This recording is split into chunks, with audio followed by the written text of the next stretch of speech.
సాధారణ స్థితికి ఇండిగో సేవలు CEO సంచలన ప్రకటన. గత కొన్ని రోజులుగా ఇండిగో విమానయాన సంస్థలో సంక్షోభం కొనసాగుతున్న సంగతి తెలిసిందే.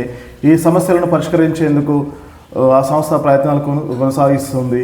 దీనికి కేంద్ర ప్రభుత్వం కూడా పూర్తిగా సహకారం అందిస్తున్నట్టు సమాచారం.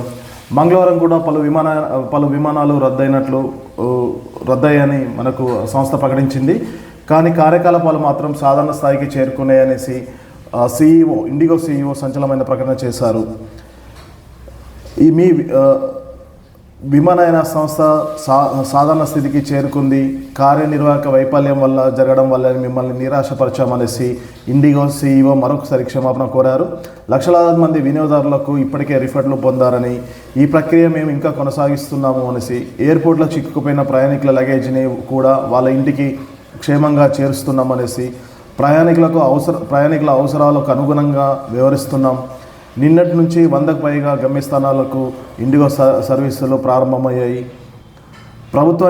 ప్రభుత్వానికి కూడా సహకరిస్తున్నాము. ఈ సమస్య గల కారణాలపై అంతర్గత విశ్లేషణ చేసుకుంటున్నామనేసి మరొకసారి ప్రయాణికులకు క్షమాపణ కోరిన ఇండిగో CEO.